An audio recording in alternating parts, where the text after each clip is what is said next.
All right, so this is review for 7th grade. We're doing simplifying terms is really what we're doing here. And that's what we were studying just before you guys had break. So I'm looking at this first problem for you guys. Let me move this stuff out of the way here. And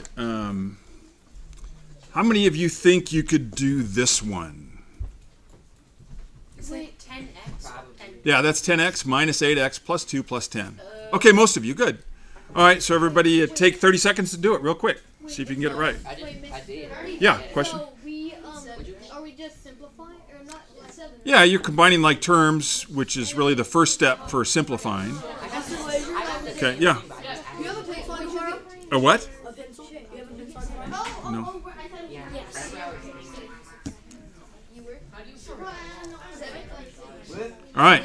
Shh. Take a look and see if you got it right. So first off, we've got a 10x. We've got a 10x minus 8x. So those are some like terms that we can do something with. And a 2 plus 10, again, those are some like terms we can do something with. Well, first off, what is 10x minus 8x? 2x. Yeah, it's 2x. 2x plus what? 12. All done. That's all there is to it. Really simple.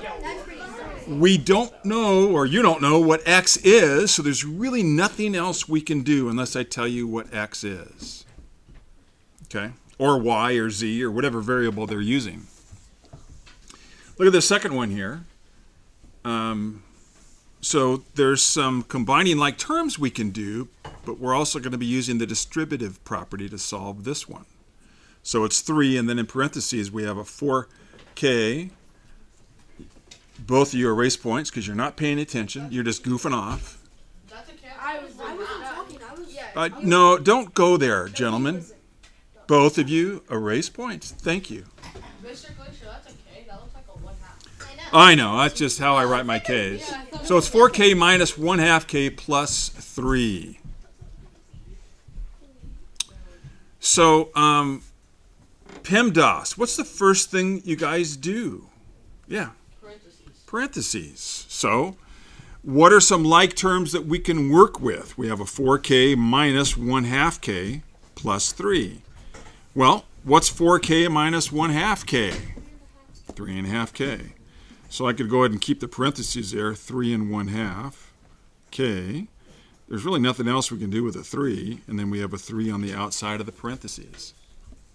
Yeah. All right. Now, can we do anything else in the parentheses? The answer is no, we can't. So now we need to multiply what's on the outside of the parentheses to what's on the inside. So 3 times 3, that's easy. What's that? Plus 9. Okay. What's 3 times 3.5? 10 and 1/2. Is that right? Anybody know how to do that? So 3, so I could, there's a couple different ways you could do this. I could change 3 into a fraction, and I'm going to multiply it by 3.5. Well, let me come over here and write 3 and 1/2, and if I needed to change that into an improper fraction to multiply them together, it's 2 times 3, which is 6, plus 1 is 7. So that's going to be 7 over 2. 7 over 2. Okay, can we do any cross-canceling? No. We can? You see any? I don't think so, yeah. So 3 times 7 is what? 21. Over? 2. And 2 goes into 21 how many times? 11. 10 times, not 11, that's 22. So 10, and then what's left over? 1/2. And just like Ms. Kurz said a minute ago, 10.5. So I would write 10 and 1/2, or you could write 10.5 if you were dealing with it as far as decimals, but don't forget the variable. Because we don't know what k is, we can't do anything with it, but you can't just ignore it. So the answer to this being simplified is 10 and 1/2 k plus 9, and you're done. Questions, anybody? All right, look at the last one here. We have 8, and then in parentheses 3x minus 5x plus 4p. We have a couple different variables in that one.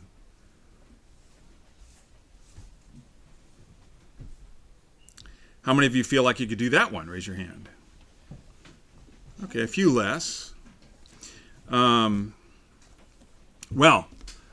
let's look at the terms inside PEMDAS. You do what's in parentheses first. Mr. Hendrick, question, or would you? No. You want to do what's inside here? Relax. Okay. So we have a 3x minus 5x. What would that be? 2x. Not just 2x. 2x. Yeah, negative 2x. Negative 2x plus 4p. Now, can we do anything else with those? No, because we got two different variables. They're not like terms. Mr. Sabati? So you just what? So you just not do it. So you're done with what's inside the parentheses. Oh, But don't forget, we have an 8 on the outside. Now we use the distributive property and we multiply 8 times negative 2x and an 8 times a 4p. Well, when you do that, just ignore the variable for a moment. What's 8 times a negative 2? Go ahead. It's a negative 16. So it's a negative 16x, because again, you can't ignore the variable. It stays there. We don't know what x is, but it's got to stay there.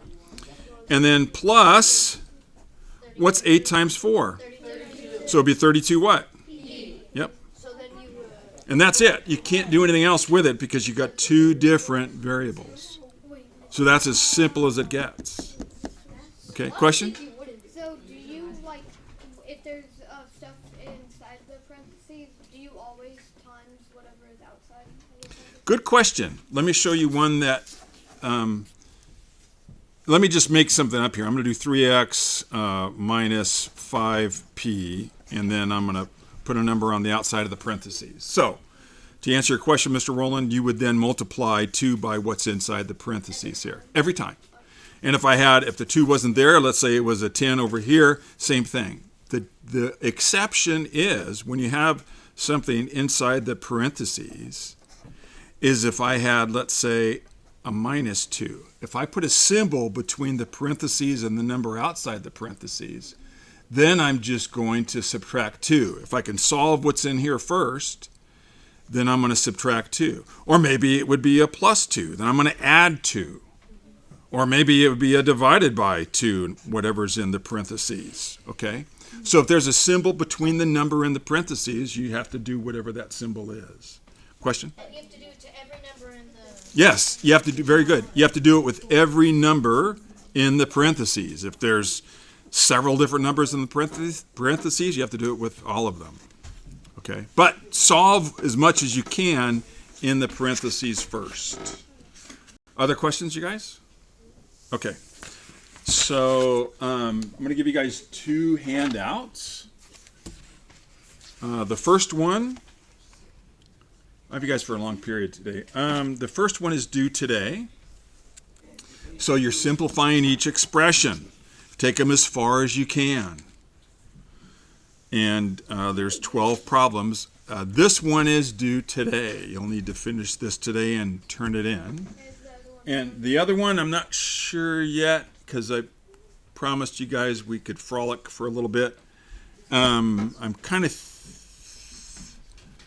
I want to do a reinforcement exercise 2 with simplifying terms. This one I'll probably make due tomorrow.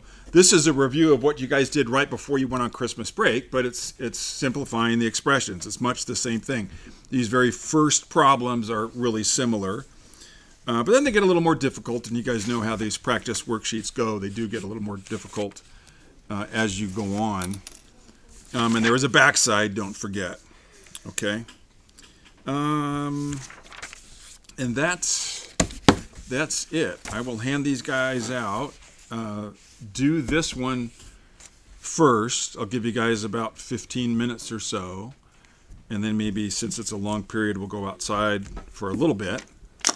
And then if you get done with this right away, then you can start on, I'll hand this one out right afterwards. Then you can work on the second handout here. So let me stop this.